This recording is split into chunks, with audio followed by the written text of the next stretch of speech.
मैं सभी यहाँ पधारे सभी संत जन को प्रणाम करता हूँ, सभी महामंडलेश्वर, सभी हमारे गुरुजन, दिखाओ दिखाओ दिखाओ। और आप सबको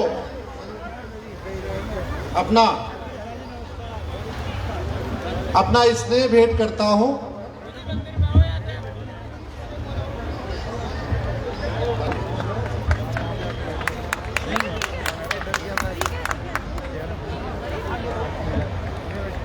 गुरुजन, जिस तरीके से धर्म और रिलीजन अलग अलग है, वैसे ही संविधान और कॉन्स्टिट्यूशन बिल्कुल अलग अलग है। जिस तरीके से धर्म के लिए कोई शब्द नहीं है, तो हमने कहा है तो रिलीजन है। एक्चुअल में धर्म और रिलीजन में जमीन आसमान का अंतर है। उसी तरीके संविधान के लिए कोई शब्द नहीं है, तो हमने उसको कह दिया ये तो कॉन्स्टिट्यूशन है। एक्चुअल में संविधान और कॉन्स्टिट्यूशन में जमीन आसमान का अंतर है। संविधान का मतलब होता है ऐसा विधान जो सब पर समान रूप से लागू हो, उसको कहते हैं संविधान। और कॉन्स्टिट्यूशन का हिंदी में अर्थ होता है विधान। दुर्भाग्यवश हमारे पास कोई शब्द नहीं था, हमने संविधान को कॉन्स्टिट्यूशन मान लिया। एक्चुअल में धर्म रिलीजन नहीं है, संविधान कॉन्स्टिट्यूशन नहीं है।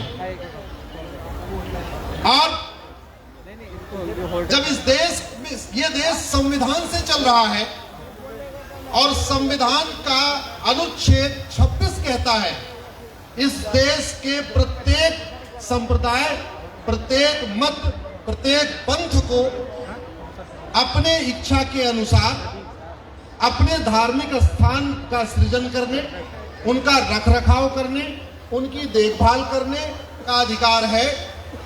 तो फिर 4 लाख मंदिर सरकार के कंट्रोल में क्यों, और एक भी मस्जिद, एक भी चर्च, एक भी दरगाह सरकार के कंट्रोल में क्यों नहीं?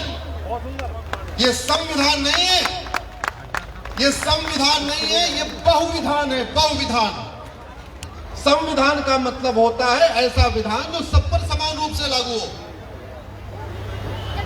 अगर सरकार को बहुत शौक है धार्मिक स्थलों के रखरखाव का, फिर उसका एक ही तरीका है, अपने सारे कार्य धर्म के अनुसार करे, सचिवालय धर्म के अनुसार चले, सारी व्यवस्था धर्म के अनुसार चले, स्कूलों में पढ़ाई धर्म की हो, वेद और पुराण पढ़ाया जाए, गीता रामायण पढ़ाई जाए।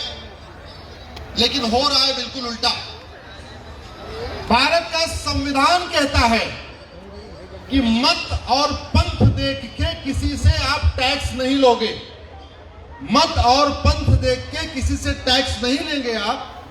लेकिन सरकार पिछले 75 सालों में इसका ठीक उल्टा कर रही है। मत और पंथ देख के चढ़ावा ले रही है, मजहब देख के उसको खर्च कर रही है।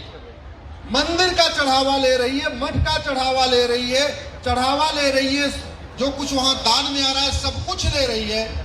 लेकिन खर्च किसी को वेतन देने के लिए, किसी को कुछ और करने के लिए, किसी का आधुनिकीकरण करने के लिए। और स्थिति ये हो गई है 4 लाख मंदिरों से लगभग 1 लाख करोड़ रुपए हर साल सरकार ले रही है। हर साल भारत सरकार और राज्य सरकार, केंद्र और राज्यों का टोटल बजट 70 लाख करोड़ रुपए है। केंद्र और राज्यों का टोटल बजट 70 लाख करोड़ रुपए है। उसमें से 1 लाख करोड़ रुपए मठ और मंदिरों का चढ़ावा आता है। मस्जिद के लिए, चर्च के लिए, दरगाह के लिए एक भी कानून नहीं है। लेकिन मठ और मंदिर कंट्रोल करने के लिए 30 कानून चल रहे हैं। 30 कानून।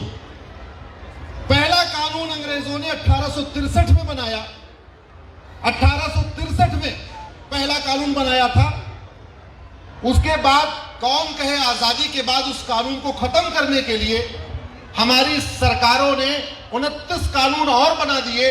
अब टोटल 30 कानून चल रहे हैं भारत में मठ मंदिरों को कंट्रोल करने के लिए।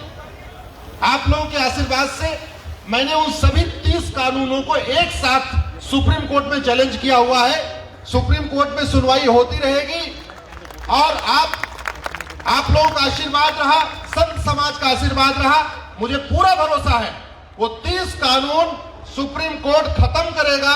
2021 में खत्म करेगा या 2022 में खत्म करेगा या 2023 में खत्म करेगा, लेकिन खत्म करेगा, ये गारंटी है। ऐसे कैसे हो जाएगा? आप बहुसंख्यकों को अधिकार काट रहे हो और हमारी विडंबना देखिए, पूरी दुनिया में जो अल्पसंख्यक है वो कहता है हमको बराबर अधिकार दे दो। भारत में बहुसंख्यक कह रहा है हमको बराबर अधिकार दे दो। पाकिस्तान का अल्पसंख्यक कहता है हमको वो अधिकार दे दो जो मेजॉरिटी को मिला हुआ है। भारत में बहुसंख्यक कह रहा है हमको वो अधिकार दे दो वो जो माइनॉरिटी को मिला हुआ है। भारत का बहुसंख्यक कहता है धर्मांतरण नियंत्रण कानून बनाओ, पाकिस्तान का अल्पसंख्यक कहता है धर्मांतरण नियंत्रण कानून बनाओ। पाकिस्तान का अल्पसंख्यक कहता है हमको समान नागरिक अधिकार दे दो, भारत का बहुसंख्यक कहता है हमको समान नागरिक अधिकार दे दो। पाकिस्तान का अल्पसंख्यक कहता है हमको समान धार्मिक अधिकार दे दो, भारत का बहुसंख्यक कह रहा है हमको समान धार्मिक अधिकार दे दो। जबकि आर्टिकल 25 से लेकर आर्टिकल 30 तक कहीं पे भी पूरे के पूरे संविधान में अल्पसंख्यक डिफाइन नहीं, भारत के संविधान में माइनॉरिटी डिफाइन नहीं, भारत के किसी कानून में माइनॉरिटी डिफाइन नहीं। न संविधान को पता अल्पसंख्यक क्या होता है, न किसी कानून को पता अल्पसंख्यक क्या होता है, न केंद्र सरकार को पता अल्पसंख्यक क्या होता है, न राज्य सरकार को पता अल्पसंख्यक क्या होता है। लेकिन अल्पसंख्यक के नाम पे अल्पसंख्यक कल्याण मंत्रालय, अल्पसंख्यक के नाम पे अल्पसंख्यक आयोग, केंद्र में भी राज्य में भी अल्पसंख्यक के नाम पे धार्मिक अलग से चीजें चल रही है। मुझे लगता है गुरुदेव, इस देश में जो 20% बचा हुआ संविधान है उसको लागू करने की बहुत सख्त जरूरत है। कुछ लोग कहते हैं कि संविधान बदल दो, संविधान बदल दो। मेरा यह कहना है जो 20% बचा हुआ संविधान है उसको लागू कर दो, इस देश की संस्कृति पुनः स्थापित हो जाएगी। भारत का संविधान कहता है इस देश में सबको धार्मिक अधिकार है, इसलिए मैं कह रहा हूं सारे मठ मंदिर मुक्त करिए। अगर मठ मंदिर सरकार कंट्रोल में ले रही है, इसका मतलब संविधान की शपथ लेके संविधान की धज्जियां उड़ाई जा रही हैं। संविधान की शपथ लेके संविधान की धज्जियां उड़ाई जा रही हैं। आप जरा कल्पना करिए, 4 लाख मंदिर सरकार के कंट्रोल में है। अगर ये 4 लाख मंदिर मुक्त हो जाए, हर मंदिर के साथ एक वेद पाठशाला, एक गुरुकुल शुरू हो जाए, इसका मतलब 4 लाख गुरुकुल तत्काल शुरू हो सकते हैं। हर मंदिर के साथ एक गौशाला अगर शुरू हो जाए, इसका मतलब 4 लाख गौशाला तत्काल शुरू हो सकती है। हर मंदिर के साथ एक पाठशाला शुरू हो जाए तो इसका मतलब 4 लाख नई पाठशाला शुरू हो सकती है। और ऐसे नहीं, हमारे जो वैदिक स्कूल खुले मंदिर के साथ, उनको भी हर जगह अपनी नौकरी की छूट होनी चाहिए। और मेरा व्यक्तिगत मत है, अब समय आ गया है, जितने प्रशासनिक सेवाएं हैं, आईएएस, आईपीएस और जो भी, उसमें वैदिक अध्ययन यानी वैदिक स्टडी एक अनिवार्य पेपर बनाया जाए। हमारे बच्चे वैदिक ज्ञान के थ्रू आईएएस बने, वैदिक ज्ञान पढ़ने के बाद कलेक्टर बने, वैदिक ज्ञान पढ़ने के बाद वो एसपी बने, कप्तान बने। तो समय आ गया है कि देश में सरकारी नौकरियों में एक सब्जेक्ट के रूप में वैदिक अध्ययन अनिवार्य बनाया जाए। जिस तरीके से बाकी और अध्ययन अनिवार्य हो गए हैं, मैं नाम नहीं लेना चाहूंगा, सबको पता है कि इस समय आईएएस में बड़ी संख्या तेजी से क्यों बढ़ रही है। उसका बढ़ने का एक कारण है, अगर हम वैदिक अध्ययन अनिवार्य कर दें तो गुरुकुल के पढ़े हुए बच्चे, वैदिक स्कूल के छात्र भी कलेक्टर बनेंगे, कप्तान बनेंगे, डीजीपी बनेंगे, गृह सचिव बनेंगे, होम सेक्रेटरी बनेंगे, सब कुछ बनेंगे। और ये मैं अलग से कुछ नहीं कह रहा हूं, मैं वो कह रहा हूं जो संविधान कहता है। संविधान कहता है कि लोगों को अपनी रीतियों को पालन करने का अधिकार है, कुरीतियों को नहीं। लोगों को अपनी प्रथा का पालन करने का अधिकार है, कुप्रथा का नहीं। संविधान कहता है धर्म पालन करने का अधिकार है, अधर्म पालन का नहीं। अब बताइए, धर्मांतरण कुरीति है कि नहीं? जरा जोर से बोलिए, धर्मांतरण कुरीति है कि नहीं? धर्मांतरण कुप्रथा है कि नहीं? धर्मांतरण अधर्म है कि नहीं? हमारा संविधान धर्म पालन करने की इजाजत देता है, अधर्म पालन करने की नहीं। इसलिए मेरा व्यक्तिगत मत है, ये राष्ट्रव्यापी समस्या है। योगी जी ने कानून बना दिया, कुछ और राज्यों ने कानून बना दिया, लेकिन जहां बीजेपी की सरकार है वहां तो धर्मांतरण के खिलाफ कार्रवाई शुरू हो गई, कानून बन गया। लेकिन धर्मांतरण की समस्या राष्ट्रीय समस्या है और आर्टिकल 25 कहता है ये सरकार की ड्यूटी है, वो कुरीतियों को रोके, कुप्रथा को रोके, अधर्म को रोके। इसलिए साम दाम दंड भेद के द्वारा धर्मांतरण रोकने के लिए संसद के सत्र में एक कठोर कानून, धर्मांतरण विरोधी कानून बनना चाहिए। बताइए, बनना चाहिए कि नहीं? एक बार मैं समाज से आग्रह करता हूं, इस धर्मांतरण नियंत्रण कानून आर्टिकल 25 ये धर्म की इजाजत देता है, अधर्म की नहीं, इसलिए उसके अनुरूप बनना चाहिए। आर्टिकल 26 कहता है सभी मत और पंथ को अपने अपने धर्म पालन का अधिकार है। तो स्वाभाविक सी बात है, सरकार इन 30 कानूनों को वापस ले। ये कानून नहीं बल्कि काले कानून है। और जब अंग्रेजों ने बनाया था तो किसी भारतीयों से पूछ के नहीं बनाया था। मंगल पांडे की क्रांति को खत्म करने के लिए अंग्रेजों ने पहला कानून बनाया 1860 में, उसको कहते हैं इंडियन पिनल कोड। मैंने उसको सुप्रीम कोर्ट में चैलेंज किया है। फिर यहां के लोगों को लाठियों से पीटने के लिए अंग्रेजों ने दूसरा कानून बनाया 1861 में, उसको कहते हैं पुलिस एक्ट। मैंने उसको भी सुप्रीम कोर्ट में चैलेंज किया है। उसके बाद हमारे मठ मंदिरों को कंट्रोल करने के लिए अंग्रेजों ने तीसरा कानून बनाया, वो है 1863 में धर्मस्थल कंट्रोल कानून। उसको भी सुप्रीम कोर्ट में चैलेंज किया है।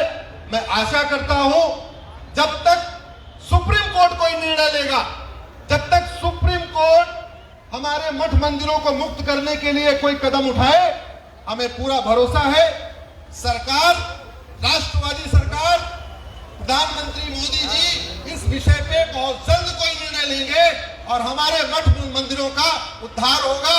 हर मंदिर के साथ एक वेद खुलेगा, एक धर्मशाला खुलेगी, एक न्यायशाला खुलेगी, एक गौशाला खुलेगी, एक पाठशाला खुलेगी, एक वैद्यशाला खुलेगी जहां वैद्य बैठेंगे और हमारा उपचार करेंगे।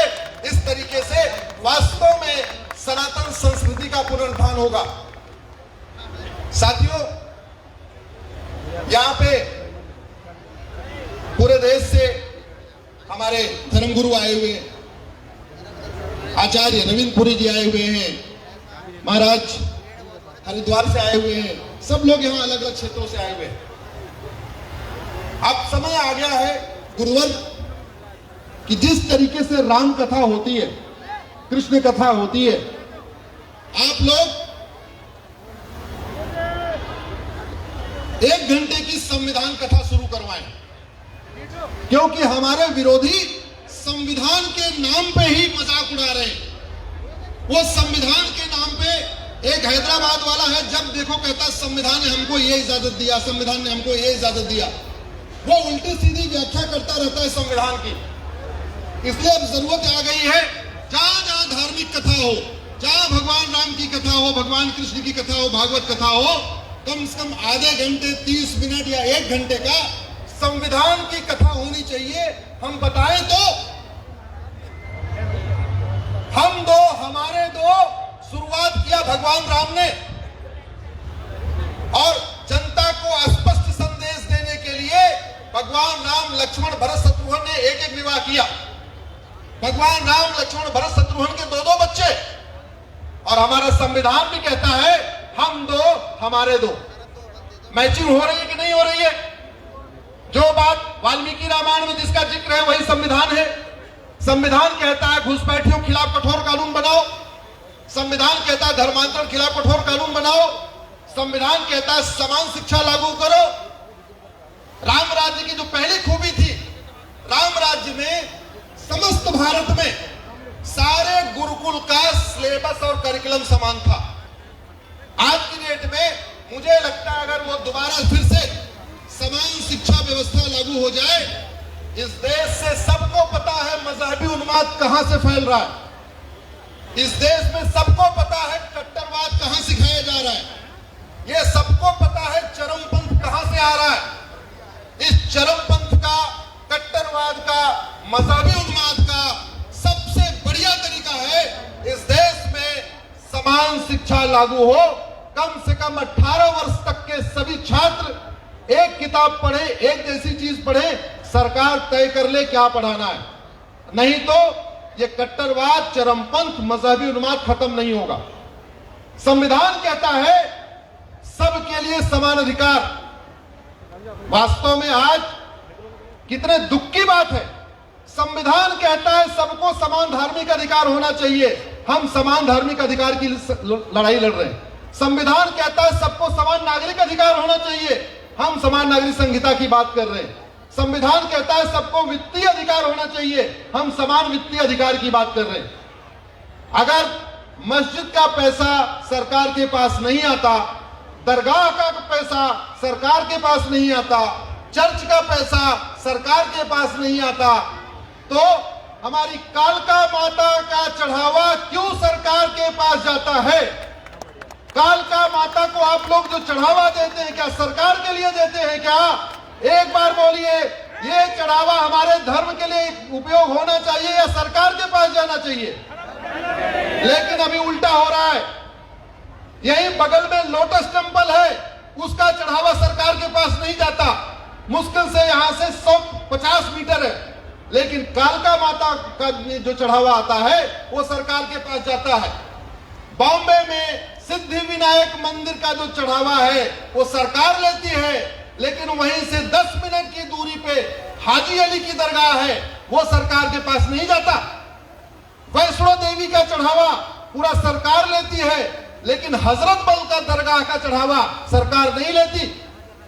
पद्मनाभ स्वामी केरल में सारा चढ़ावा सरकार लेती है, बगल में चर्च है, बगल में मस्जिद है, सरकार कंट्रोल में नहीं लेती। इसलिए मेरा आप सबसे, सभी यहाँ पे धर्म गुरु, सभी हमारे पूज्य ऋषियों, सभी गुरुवर से आग्रह है, आप इस मठ मंदिर मुक्ति अभियान की अगुवाई करें।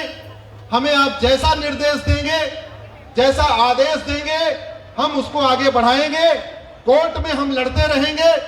अब आम भक्तों के बीच में जन जन पहुंचाना ये हमारे धर्म गुरुओं का कार्य है, और हमें पूर्ण भरोसा है कि ये जन अभियान बहुत जल्द पूरे देश में फैलेगा। वैसे भी ये शक्तिपीठ है, अभी तक का इतिहास है, कालका मंदिर से जो अभियान शुरू हुआ उसकी परिणति हुई है, वहां सफलता प्राप्त हुई है। भगवान राम मंदिर का अभियान भी यहां से शुरू हुआ था और मंदिर बन रहा है। एक 1991 में कांग्रेस ने कानून बनाया था कि अयोध्या के अलावा दूसरा कोई विषय कोर्ट जाएगा ही नहीं, यानी न काशी का मामला कोर्ट चलेगा, न मथुरा का मामला कोर्ट चलेगा। मैं आप सबके आशीर्वाद से उस पूजा स्थल कानून को भी सुप्रीम कोर्ट में चैलेंज कर दिया है। सुप्रीम कोर्ट ने हमारी पीआईएल को स्वीकार कर लिया है, और आप सबका आशीर्वाद रहा तो अयोध्या काशी का मंदिर भी मुक्त होगा, भगवान कृष्ण का जन्म स्थान भी मुक्त होगा। और इस तरीके से भारत में जो 900 मंदिर हैं, 900 मंदिर पे अवैध कब्जा चल रहा है। 900 मेरी जानकारी में है, संत समाज को शायद ज्यादा भी जानकारी होगी। जितना मैं रिसर्च कर पाया, मैंने 900 मंदिरों की लिस्ट सुप्रीम कोर्ट को दिया है, और उनका मुकदमा केवल इसलिए नहीं चल रहा है, कांग्रेस ने 1991 में कानून बना के कह दिया अब किसी भी मंदिर का मुकदमा कोर्ट में नहीं जाएगा, और जो मुकदमे कोर्ट में चल रहे हैं वो मुकदमे स्वतः खत्म हो जाएंगे। तो वो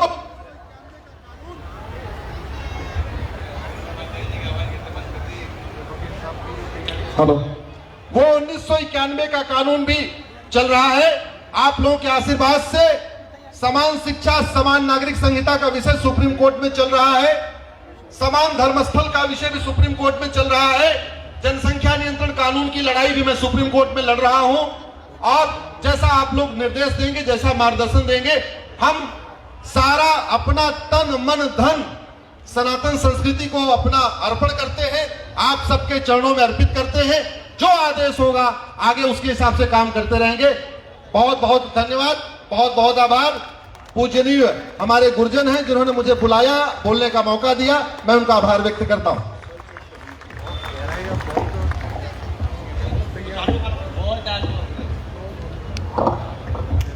परम हर्ष की बात है कि हमारे मध्य में अभी जूना अखाड़े के अंतर्राष्ट्रीय प्रवक्ता परम पूज्य महामंडलेश्वर